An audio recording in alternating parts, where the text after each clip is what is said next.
Hi, how are you? I'm wonderful. It's just terrific to be here. We've talked about this for a whole year. Yes, we have. And here we are. Yes, we have. The weekend is finally here that we've been waiting look for. at the weather we've had. Beautiful Oh weather gosh, weekend. yeah. Well, it's so nice to have you, Carol. And we're really blessed that you are taking this time to be able to sit down and talk to us. The pleasure was all ours. This has been a great experience, and as I said to you earlier today, to see the changes you and Jason have made in the years is just remarkable. Thank you. I've been around this business for 35 years, and I've seen businesses come and go, and the constant with all those who stayed was just, you make it better all the time. Wonderful. Well, it's our campers that truly make this campground special. So and we've also run sporting camps in Maine to the tune of, as you know, 120 hours a week. Wow. And so just respect what you've done here. Thank you. Thank you. Well, this isn't about us. This is about you. So we want to turn it over to you. And I mean, we know what you do, but for our audience, could you please introduce yourself and share a bit about your background in fly fishing? Sure. Mm-hmm. Well, my name is Carrol Ware. My wife Lila and I are Master Maine Guides. We both got registered 35 odd years ago, and the Master Maine Guides mean that we guide hunters and fishermen and recreational people. So we've really done about all of it. We also, for all of that time, or most of that time, have offered hunting and fishing trips on 2 continents all over the United States. We just got back from Chile 3 weeks ago. Oh, wow. Took a group down. So it has been a great ride. Maine is the toughest state in the country in which to get a guide's license. Is that so? So for 33 of those years, we have offered a Maine Guides training program that basically is a preparatory program to prepare, to use the word twice, people to enter the testing process and be successful. Wonderful. So you've been able to mentor them. Yeah, in doing we have. What you do. And we say to people, once you're on board with us forever. And it's funny that we get people who call us, they come with us and they've been licensed, and a year later they call and I say, gee, I've got this customer that wants to do this, and I don't know how do I charge him for this? Look around the industry and see what you see. Good. So we have on the other side of that coin people that we've guided 30 years ago who remain just absolutely dear friends. You know, the industry is a wonderful industry. Wonderful. And you get to make friends with people who become friends and more closer to family. All right, so you've been in this for about 35 years, and you're certainly being humble in your introduction, because I know you hold a few world records. Well, I do. I hold 54 world fly fishing records over the years. That's funny, we started that, our very first outfitter was an outfitter in the province of Quebec, which offered fly fishing for brook trout and pike and walleye. And so we went up and we did that for a couple of years, and I found out about the Freshwater Fishing Hall of Fame in Hayward, Wisconsin. And I thought, geez, what a great way to promote our business. So when you set a world record, and ours were all catch and release records, so it was based on the breaking strength of the tippet, and they send you a parchment, and you get to patch, and somewhere about 25 of those, I said, hey, you know, we're on to something here, and it became a passion. So 54 of those later, here I am. So 54, now is that all in different years? Yep, over the years. Right. The first one was 1988, and they've just come along ever since then. Are you in the Guinness Book of World Records? No. Okay. No. We should be looking into that. Well, what initially drew you to the sport of fly fishing? Coming from Maine, I come from 3 or 4 generations of hunters and fishermen and lumbermen and guides and school teachers, strangely enough. And I grew up in a single parent home, and I had an uncle who was an elementary school principal, but just was a consummate outdoorsman. And when I was 10, he decided that I should learn to fly fish. So we went to the Carrabasset River, which is in northwestern Maine, and he tied a fly called a Parmacini bell on the end of my leader and set me down over the bank of the river, and he said, if he comes up and tries to get it, just give it to him again. My very first cast ever. Trout came up and grabbed it and missed it, and I gave it to him again, and and at that moment in my life, little did I know that both the trout and I were hooked. And I'd love to There's a lot of foresight. Oh my God, yeah. And I'd love to tell you that I played him carefully to the net, and then I just flipped him over my shoulder and drew him up into the bushes, and have probably never drawn another peaceful breath ever since then. So I'm sure that was one of your most memorable moments. If It sure was. It was a great way to start the business. And then there've been, thanks to a lot of other people, including my wife Lila, there's just been a lot of other great moments since then. Is there anything else that you would remember as being one of your more? That didn't take long. What would that be? Lila is from Georgia, and she had caught trout with her dad, but she never hunted, and she hadn't ever shot a deer. And the first fall that we were together, which was 44 years ago, we're in the woods, and I said, you go this way and I'll go this way, and I'll come around, and I hear the shot, and I went up over the hill and looked, and she was so excited, she was just doing this, going from one foot to the other. And I'd always said, when you put a deer down with the shot, just be careful, make it humane, finish her off. Right. So the deer's on the ground, and she does this from 8 inches away and misses because she was so excited. But which we still talk about to this day. But she's my partner, and I couldn't have done this without her. Wonderful. This has been a two-person deal. Well, hopefully we'll be meeting her later on when we speak. I'm sure there are certain techniques and skills that you use in order to become or get to where you are. Is there something that you can share that makes you so successful in terms of technique or skill? If you're going to be a fly fisherman, be patient. And look around, listen, talk to other people. It's a big deal to understand where the fish are and what they are eating, and there's no standard in all of that. One day it'll be this, and the next day it'll be that. So just practice.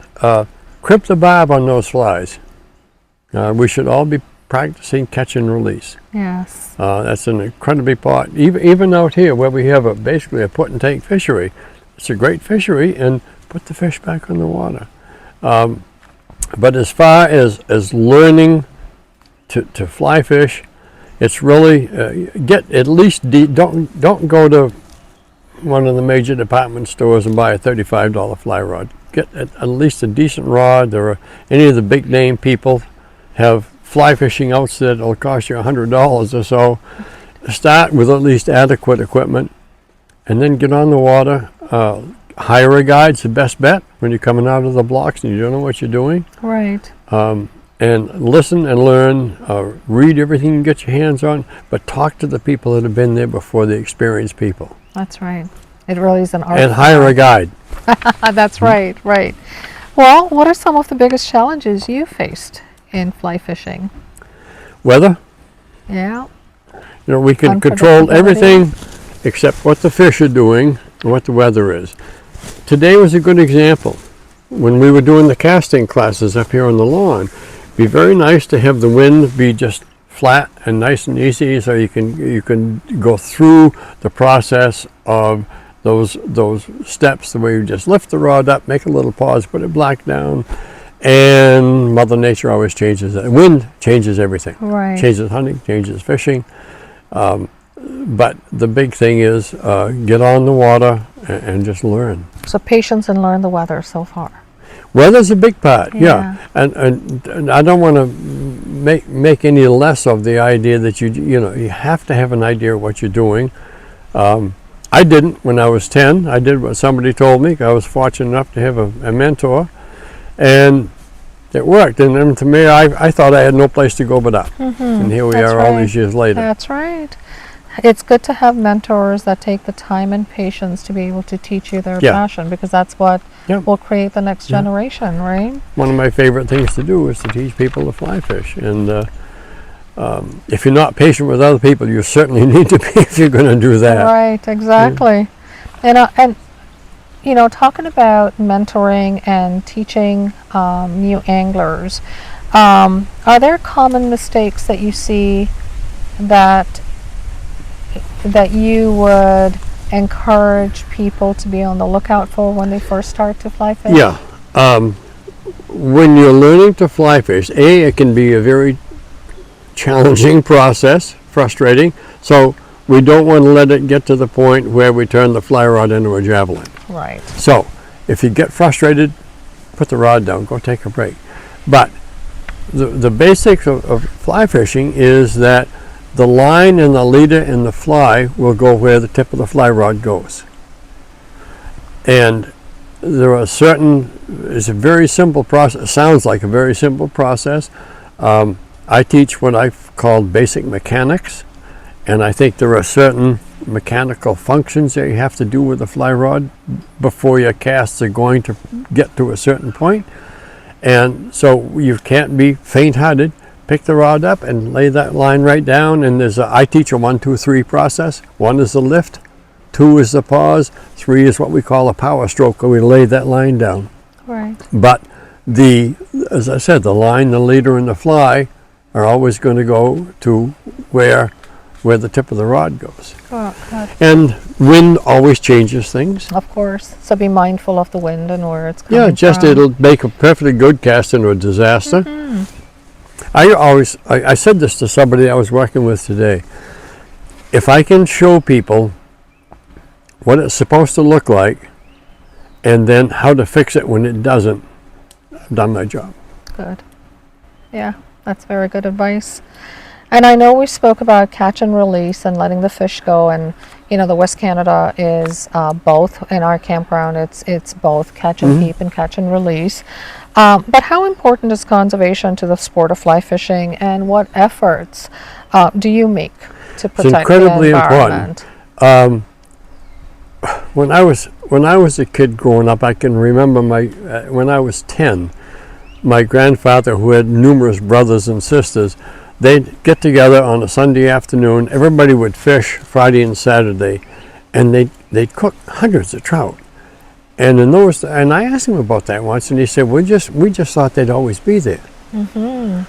But that's not the case today. No, it isn't. So this river is, at least in part, from what little familiarity I have, is a put and take fishery. Yeah. They stock it heavily, and that's great. Everybody likes to catch fish, and everybody should be able to take fish home and cook them for their families, and that's important. But if we're going to have a native fishery, we need to put fish back in the water. That's right. It is a but natural there is resource. so much pressure on the fish today, and it's not just this fishery. And it's not just a trout fishery; it's any fishery. Everybody in the world fishes today. That's right. And it's just important to the idea of putting fish back, because maybe someday there won't be any of these fish left. Yeah, well, hopefully not.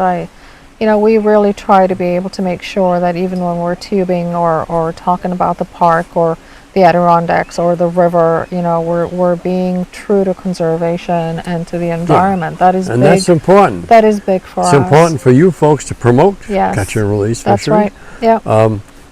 If you don't put fish back in the water, pretty quick you don't have any more fish. That's right. There's got to be a limit. Well, so far you've shared so much of your experience, and I was going to talk to you about your travel and destinations, but I know you do that with your lovely wife, Lila.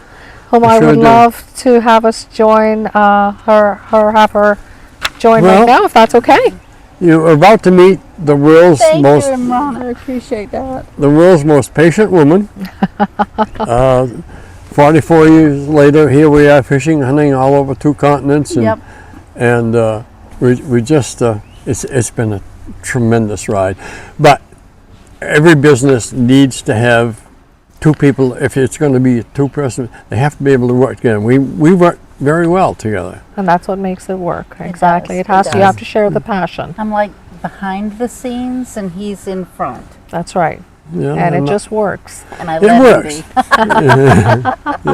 be. and it does. It just works. And we were in Chile 6 weeks ago Yes, with that's fishing what you were customers, saying. South America, yeah. and Beautiful.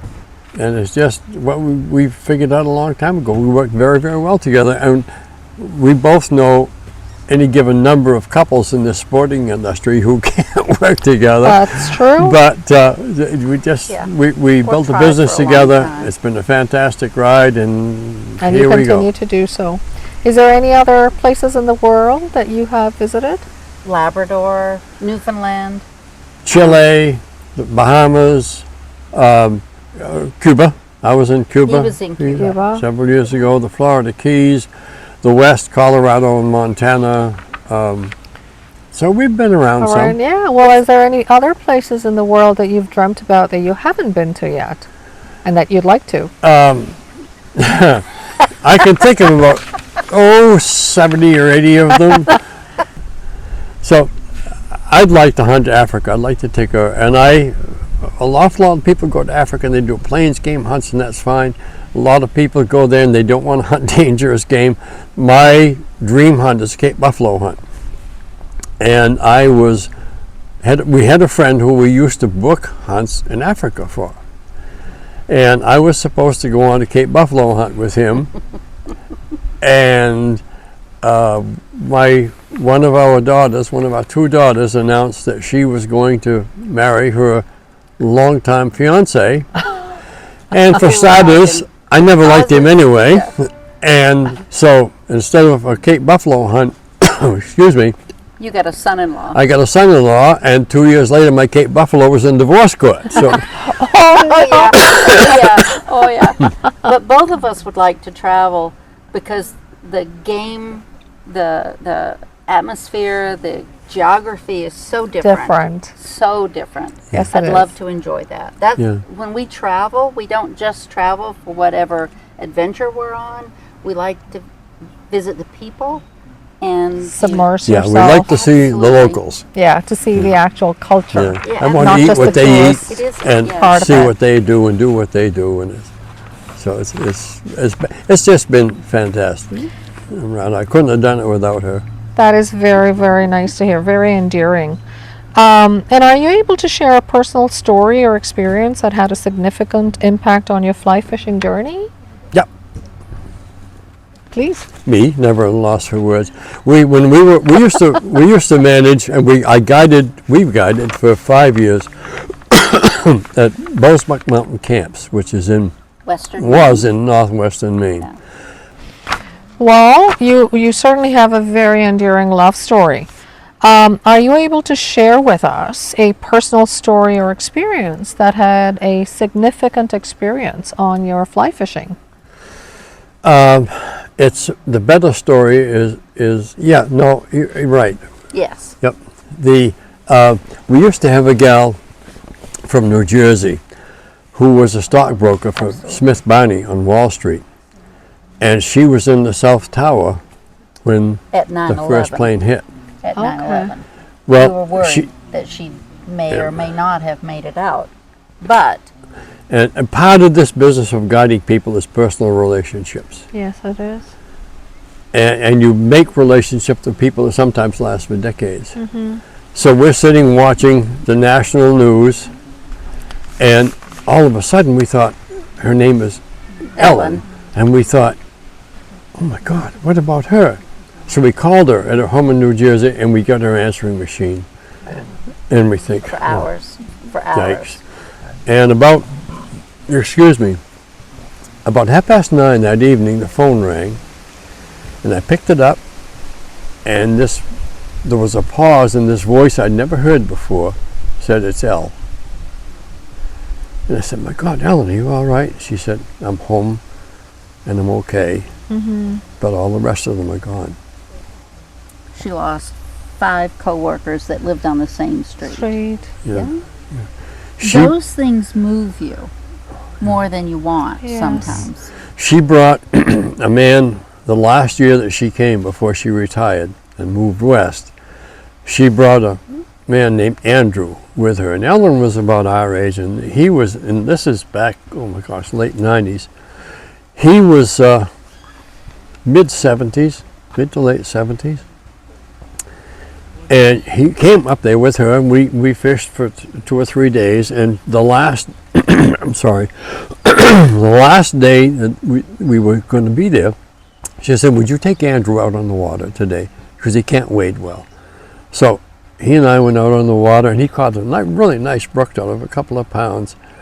And about 1 o'clock in the afternoon, he said, "Well, he said, I guess I've had enough today. I'd like to go back." So we did.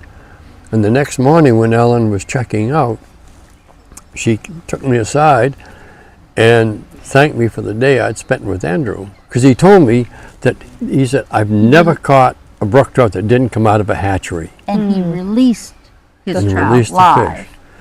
And she said, "I want to thank you for what you did with him, because he's been told that he's got 6 or 8 weeks to live." Oh, wow. Yeah. Those are moments. Oh Tugs my at your gosh. heart, yeah. Yeah. And if you just being a guide and or doing what you folks do, and just let this business reach out and put its hands on you. Yeah. And my God, it's just, the stories like that are endless, but it's Yes, about they are. people. about And It you, becomes a you- community, and it becomes a does. family. It does. You- It you certainly just- does. You make people Yes. understand that you care about Yeah. them, and you care about It's not what just a they- business. It isn't. It is about the people. I and 100% it will agree. absolutely put Yeah. it, if it's not putting its hand on you, you aren't paying attention. That's right. Well, I'm sure people have been just enthralled with your story. And if people want to follow your journey and stay updated on your latest adventures and achievements, is there a way they can do so? Is there a way they can follow you? Well, they can. They can go to Fins and Furs. We're low technology. We're still website people. Yeah. We're not Facebook people. We're not Instagram or any of those, but They our go- website. finsandfursadventures.com. I would like to tell you that 2 years ago, after procrastinating for about 50 years, I wrote a book. And after a lot of just thought and discussion and accumulating volumes, Stories. and it's just it's a good time. It's a story about a Maine guide and true stories. And it's on your website. It's You on our folks website. can buy that on your Yeah. website. And if anybody wants a copy, yeah, I'd be happy to sign it and send it to them. Wonderful. But it's just, it's just a lot of stories about Our things. that- journey has been about fun Yes. Yeah. and about people, and that's still. I have no It isn't idea different. that we would ever change that That's right. goal. Well, that's what has made it so successful and so Yeah. much fun. And, here we are, a lot of years later, and still having fun. Good. Awesome. Ladies and gentlemen, Carol and Thank Lila you Ware. so much. Thank you for having us. Imrana. It's been special. Imrana's been great. Thank you, sweetheart. Thank you. Thank you. And we hope this is going to last many, many years. Oh, you Yeah. bet. Yeah. Yeah. You can't wait.